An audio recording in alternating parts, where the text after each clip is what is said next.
ओम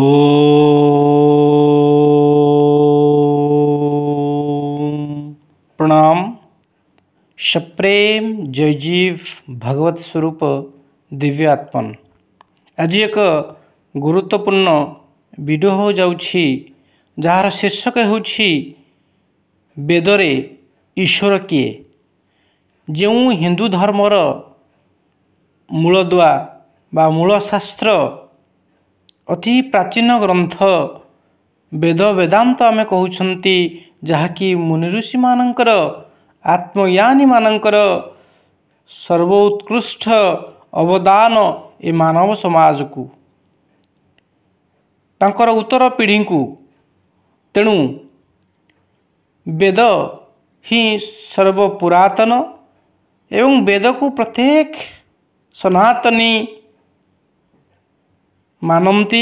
तेबे प्रश्न आसुछि वेदरे जो ईश्वर तत्व अच्छी, जो भगवान तत्व अच्छी, ब्रह्म तत्व अच्छी, वास्तव से कौन?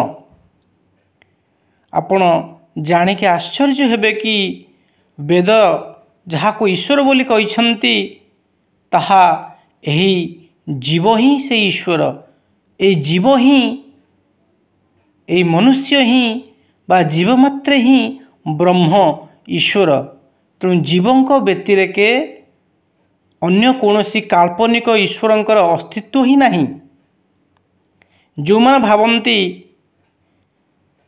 ईश्वर जहाँ को आम्भे माने साधारणतः अज्ञानतावशत विभिन्न प्रतिमा को पूजा करुछंती, विभिन्न फोटो को पूजा करुछंती, से ईश्वर नुहंती।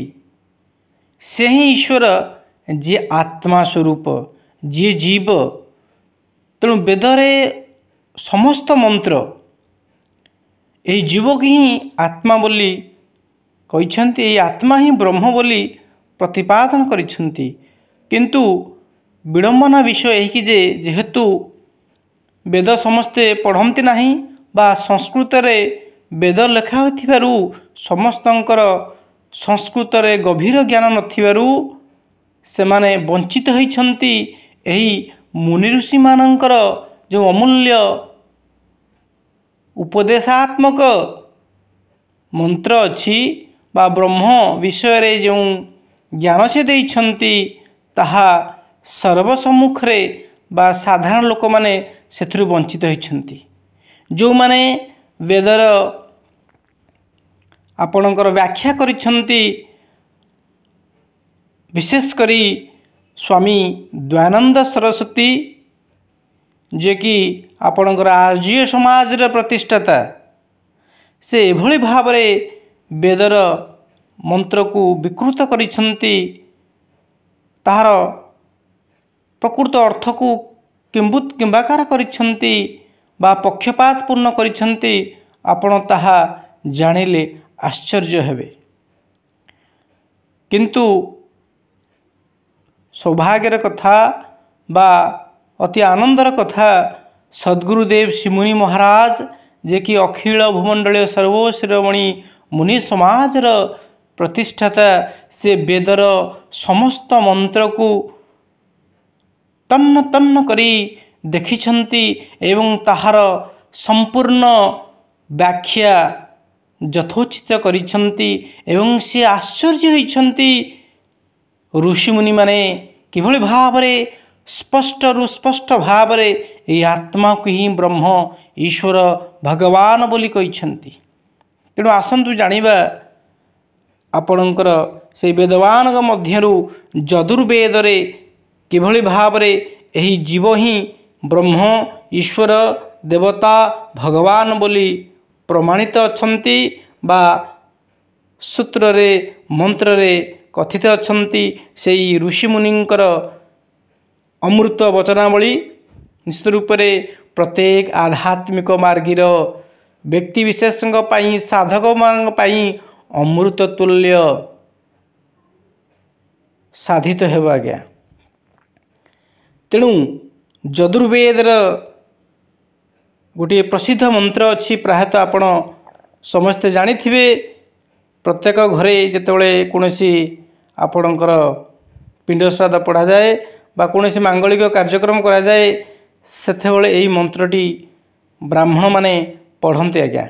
किंतु दुर्भाग्यवशतः बा परि दुखर कथा जेहेतु संस्कृत रे आम्भमानंकर गभीर ज्ञान नाही बा सेई वेद तत्व जानापे आम्भमानंकर जिज्ञासा नाही, तेणुक आम्भे माने वंचित होइछन्ति सेई आपणकर वैदिक ज्ञान रु आमे वंचित होइछन्ति, जहाँकि मनुष्य रो बहुत क्षति होइछि बा से ताहारी फलस्वरूप ता जीवन रे दुख शोक अनुताप चंत्रणा बंधन भोग करुछि।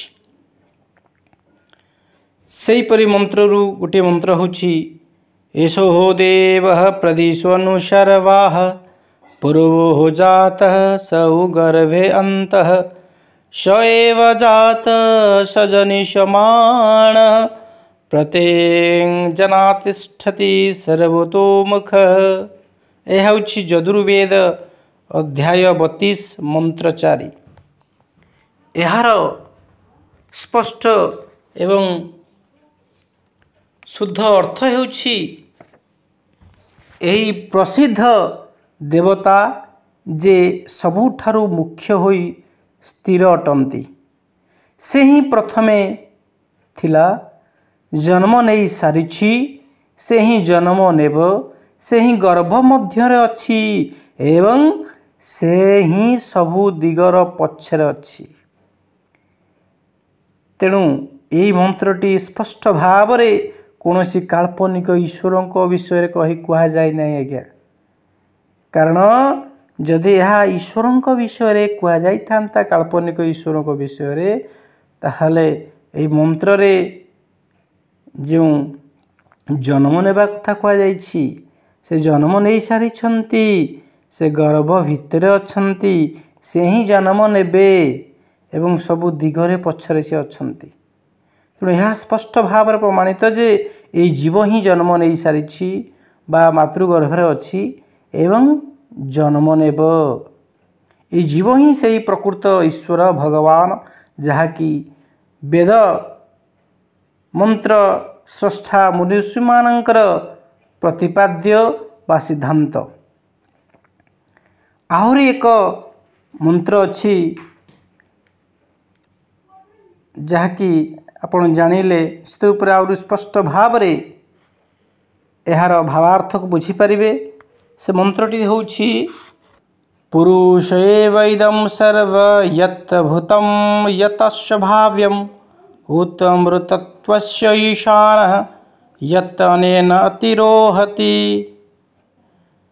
यह एक आश्चर्य प्रकार मंत्र आज्ञा एवं एथिरे स्पष्ट भाव रे प्रमाणित होइछि जे वैदिक योगी मुनि ऋषि माने ए जीव को ही ब्रह्म कहते। से ही ब्रह्म जे अन्न खाई बढ़ती आज्ञा। कारण एथि जो पुरुष कथा कह जाइछि पुरुष ताहा को कह जाए पुरी शरीर सेते स पुरुष। पुरी अर्थात देह बा शरीर ये शरीर जे शयन करिछंती पुरी रहिछंती ताकू ही पुरुष कह जाए आज्ञा। तेणु एथिरे जीवात्मा ही पूर्ण भाव रे शरीर रे व्याप्त अछंती। तेणु ये शरीर रे जो जीवात्मा अछंती से ही पुरुष पदवाच्य। यही आत्मा बा जीव सबकिछि अटे आज्ञा। जी पूर्वरु होई सारिछि जी परे हेबो से ही सबकिछि अटे। से ही जीवनर बा सजीवतार अधिष्ठाता अटे। आ गोटे बड़ कथा है से पुरुष से ईश्वर से भगवान से ब्रह्म जे कि अन्न बा खाद्य खाई बढ़े बा बड़ हुए। ये कथा केते बड़ सुंदर स्पष्ट भाव में वर्णना करा जाइछि। एही मंत्र रे कोनोसी मजहबी ईश्वर काल्पनिक ईश्वर नामगंध आगे नहीं। कारण कोनोसी ईश्वर मजहबी ईश्वर अन्न खाई बढ़ते नहीं। जहाँकि वेदमंत्र रे स्पष्ट भाव रे उल्लेख अच्छी यत् अनेन अतिरोहिति। मंत्रर यही अंशटी समस्त विस्मित करिछि आज्ञा। यही वाक्यटी दैत्यवादी ईश्वरवादी मतवादी लोक मानकर समस्त आशा आकांक्षा को धूलिसात कर देछि। वेद द्वारा ईश्वर को सिद्ध बा प्रमाणित करिथिबा लोक माने एही मंत्र को देखि भयभीत होई गले, कारण यही मंत्र को नहीं समस्ते ईश्वर को सिद्ध करिछंती। किंतु बड़ आश्चर्यर कथा, एथिरे ईश्वरंकर वर्णन नाही, अर्थात एथिरे आपणकर प्रकृत ईश्वर कथा वर्णना करा जायछि, मजहबी बा काल्पनिक ईश्वर कथा वर्णना करा जाय नाही। एही मंत्र रे से जीव ही ईश्वर बोली प्रमाणित करा जायछि। जो जीव अन्न खाई बड़ हुए से ही प्रकृत रे ईश्वर, कारण जो मजहबी ईश्वर कथा आम कहिछंती बा काल्पनिक ईश्वर कथा आम कहती पूजा करती, से केवे अन्न खाई बड़ होते नहीं। प्रकृत रे यही आत्मा ही नारायण कृष्ण भगवान ब्रह्म, ये जीव ही से ब्रह्म, ये जीव ही से सनातन तत्व, से आदि पुरुष जी अन्न खाई बढ़ती, जी जन्म नहीं सारी, जी गर्भ भितर अछंती एवं जी जन्म नेबे एवं समस्तंकर मुख्य अटंती। तेणु वेद प्रमाण करती बा वेदरे मनुष्य माने प्रमाणित करिछंती जे यही जीव ही ब्रह्म अटे। जी आत्मा को जीव को छाड़ी अन्य कौनसी काल्पनिक देवी देवता ईश्वरंकर पूजा करती, सी आत्महत्या करने सहित समान। कारण सर्वशक्तिमान अजन्मा आपणकर ब्रह्मतत्व होउछंती एई आत्मतत्व बा जीव। तेणु ए मनुष्य आत्मा ही से ब्रह्म जहाँकि अन्न खाई बढ़ती। यही शरीर रे जीवित शरीर रे जो ब्रह्म अछंती आत्मा रूप रे, से ही प्रकृत रे वेदरे कथित होइथिबा ब्रह्मतत्व बा ईश्वर तत्व। तेणु वेदरे समस्त मंत्र आपणकर ए जीवक ही ब्रह्म बोली स्वीकार करिछंती। तेणु जो माने पक्षपात करिछंती सेमानंकर पक्षपात पूर्ण जो भाष्य ताहा आपण शुणिले हसिबे आज्ञा। कारण वेद तो समस्ते पढ़ती नहीं, वेद संस्कृत रे लिखित अच्छी, तेणु तेणुकरी समस्ते पाठ करि पारंते नहीं। किंतु सद्गुरु ऋषि मुनि महाराज अक्लांत परिश्रम करी वेद वेदांतर लुकायित होइतिबा से आत्मज्ञान जीव तत्व ईश्वर तत्व ब्रह्म तत्व को स्पष्ट भाव रे लोकलोचन को आनिछंती। यह तांकर अपार करुणा।